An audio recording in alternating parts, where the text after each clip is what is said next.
So we have a huge shakeup in the top 10 retail stocks that were bought up by us, the retail investors. And sure, we have some bad habits picking up again. We have stocks moving up the list. We got stocks moving down the list. It almost is like chaos in here. So let's talk about those top 10 stocks, both the good and the bad from a long-term buy and hold investor's perspective. Just make sure you like the video if you like getting the truth without the hype, because that's exactly what you're gonna get today, guys. And that's what we're gonna talk about here is 10 different stocks. Hey, this is not my list, guys. Always keep that in mind. This is what we bought as retail last month for the month of August. My list would look completely different from this one. Not that some of my stocks wouldn't be on there, but in regards to what I would be buying right now, obviously I've been buying completely different stocks. I don't know why retail isn't interested in some of those stocks as the ones that continue to pop up on this list, but hey, I can't make it up. I've got to roll with what we did as a whole, and that right there is what this list is comprised of. Also keep in mind, it's a long-term buy and hold, guys. There may be trades there. I have no idea. If it is, comment down below. Let me know what the trades were that were going on with those particular stocks, because some of them, I can't make any sense of them. Maybe there's a trade there. I don't know. Again, it's not my style of investing. I like to just buy them and hold them, hopefully forever. But you never know in the end how long you're going to end up holding a stock. So if that's the case, comment down below and let me know. But let's get started with number 10. And that stock would be Disney. Kind of just hanging on there at that number 10 spot. I don't know what's behind. I wish I would show up in the number 11. I guess I wish I had like top 20, then we could just cover the top 10. I don't know. But Disney is one that I'm a little bit confused by as to why we continue to buy this stock. It's not like it's on a discount. Like I understood when it was at 70s, hey, people wanting to buy it then, okay, it can make sense. They're a good risk reward. Right now, getting near 52-week highs or so, I don't know what we're thinking out there. Obviously, I believe there's much better risk reward stocks out there that didn't make this list at all, like Google, for example.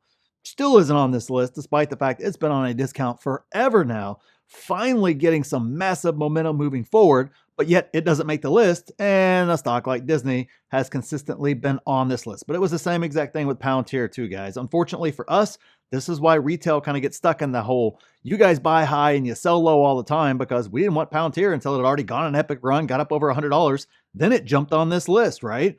$6, $7, $10, $10, $20, $30, whatever the heck the case was.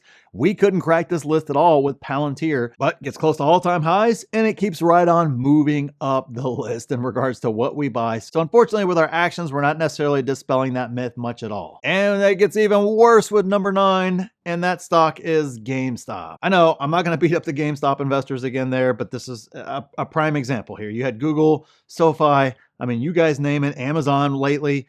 All these stocks this year, you got incredible returns on in a very, very short period of time, but yet they don't sniff this list at all, ever. But yet here is GameStop on the list still. I don't know. Have people not figured out that after 4 years, the super mega gamma, short squeeze to the moon, whatever the narrative is, isn't happening? I don't know. It's a terrible business. It's a declining business. Look at the earnings. It's declining. And no, it doesn't matter if you raise cash based upon issuing out more shares or taking on more debt or whatever the case is. It doesn't matter. That's not a good company. A good company does not do that, or they do it strategically, not to keep the doors open, not to replenish the coffers. And more importantly, you're seeing it decline quarter over quarter over quarter, both top and bottom line.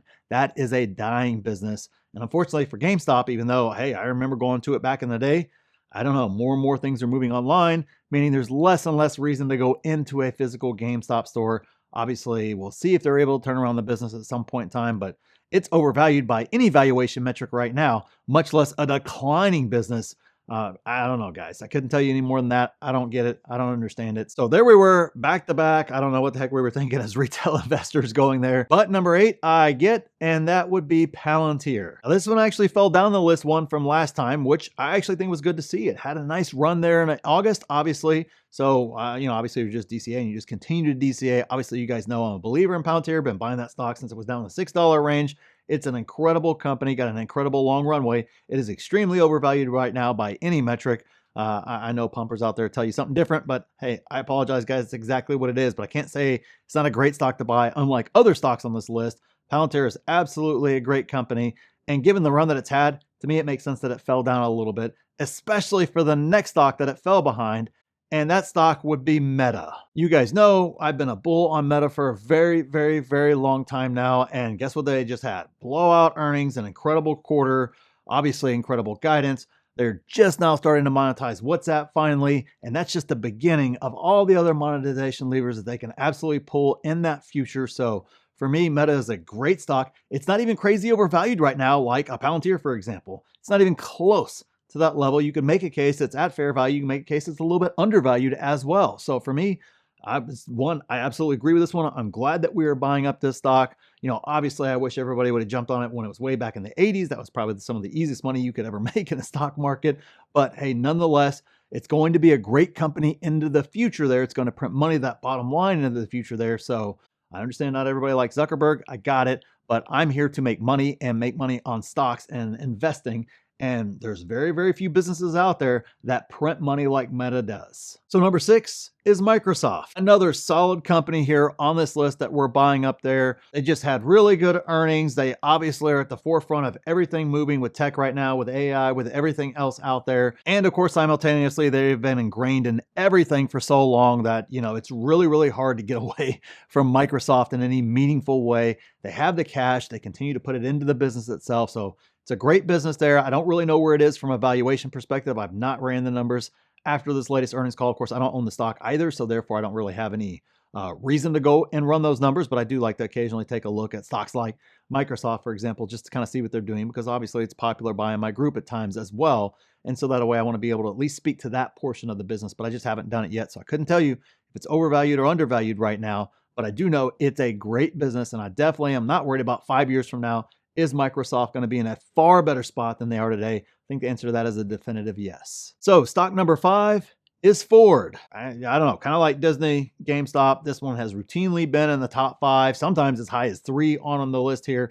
I have no idea why we're buying this stock. I know some folks in the past have said it's because of the dividend. There are far better dividend stocks out there. I just don't get it all the way around. A few folks in the past tried to help me out a little bit. There was apparently some sort of a meme trade, or somebody was trying to get a meme trade going or something of that nature. That may have explained a couple of months there where it bumped up really, really high, but it's consistently on the list, and it's consistently high up on the list. And I just don't understand why we're buying so much of this stock, month in and month out. I don't know. I got nothing for you here on this one, guys, either. Couldn't tell you. I want nothing to do with Ford, want nothing to do with the business, want nothing to do with the car industry in general. It's just not something I want to invest in at all. Take a look at that balance sheet and it'll tell you all you need to know about all the different albatrosses that are hanging over that business that are really never going to go away. But number 4 is much better, and that would be Amazon. Guys, I don't know what else to say about Amazon. Great business, growing in every single level. Of course, got disrespected after great earnings because, I don't know, Wall Street, Wall Street does what it wants to do there. Still undervalued from a valuation perspective, and yet still putting out record profits, growing all over the place. Their advertising arm hasn't even really got going yet, but yet there's Amazon sitting there super cheap and ready to print more money to the bottom line.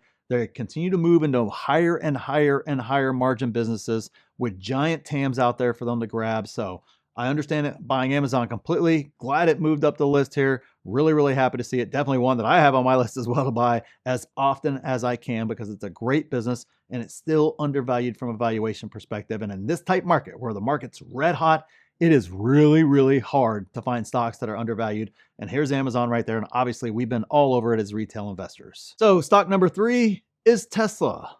And this one's in the exact opposite category of Amazon there. Always been a retail favorite, has been for as long as I've been looking at this list here. It's always at or near the top, but not great earnings at all. Definitely overvalued by any metric you look at, and really stagnant business, and has been stagnant for more than a year now. So nothing going in the right direction. Whenever Apple's growth rates are beating your growth rates, that's kind of a problem there in regards to the growth of the business. But hey, it is what it is. It's Tesla. We all know it. You either buy into what Tesla's going to do in the future or not. And obviously, the retail crowd is definitely buying into that future, even at this overvalued state. I mean, obviously, I'm not looking to buy here. I much prefer bought like I bought last year, down in the mid 100s, 150, 140, somewhere right up in there. I can't remember exactly where I bought now, but somewhere right up in that range. Really, really happy with those buys. But if I was buying it right now, I would definitely be looking in other places, in my opinion, of course. So that right there is where Tesla falls. Always been a retail favorite. So no surprise it's near the top of the list. And number 2 is Apple. You guys know it's my favorite stock in the stock market, history of the stock market. Love the stock, love the company. I know that a lot of people want it to innovate. You got to understand the business and exactly what they're doing there. If they ever do have some great innovative product that comes here in the future, boy, you could be looking at a massive run in Apple, because it not only gets retail investors clearly buying the stock, considering it's always in kind of the top 5 here, but big institutional funds as well love to own this company. And even during bad times, they run to safety, and the safety has been Apple during the latest downturn that we had a few years ago, along with the normal, your Walmarts and businesses like that, your consumer staples that tend to do well during those downtimes there. Apple's one of those ones. It kind of treads both lines. It kind of fits that growth investor, and it also fits that value investor as well. Now, it is a touch overvalued right now. I would agree there completely. But nonetheless, I understand why people want to own Apple, why they want to be in it. Every year, it's the iPhone's a flop, but yet every year they continue to spit off massive, massive profits quarter after quarter after quarter. So although the growth rates have not been spectacular by any stretch of the imagination, they are still growing. And of course, it's almost impossible to get out of their little ecosystem. Once you're in the ecosystem, nobody has done it better. Everybody's tried to replicate it. They just can't. They just have a special sauce there. And I think that's why those large institutional investors continue to go there. And it's probably why we continue to go there as retail investors as well. And number 1 is Nvidia. Well, another great quarter. I know not everybody liked the quarter. Apparently people were just expecting insane growth rates for the Infinity. Hey, not going to happen. Wasn't expecting that at all from my perspective. But for the foreseeable future, the next couple of years, everybody needs their chips. Everybody needs their products. They're continuing to expand that, continue to expand what else they do within their products as well, that kind of come along with it. And when you have that sort of demand, you can pretty much charge what you want. And they've been able to do that for years now on rinse and repeat. Will it end? Absolutely. It will end at some point in time. But when does that time come? Who knows? Or maybe they just create the next, whatever the heck the next biggest thing is, that goes out there and it absolutely destroys what they're currently doing right now and anything the competition has coming as well. Who knows? That's all a guessing game there. I have no insight into any of that sort of stuff. I just know Nvidia is a great company, and obviously we have been buying it as retail for a long time. And if you want to see my complete watch list with price targets, see all my buy and sell alerts in real time, take 5 free courses, get your free coaching, be a part of the best 6, 7, and 8-figure Discord out there, I may have left something special for those of you guys that hung around this long in the video. So check it out. It's the pinned comment down there. See if a membership's right for you. And click this video here if you want to see exactly what I'm buying in this market. And click here to see my exact plan for this market. So thanks for watching, and we'll see you in the next one.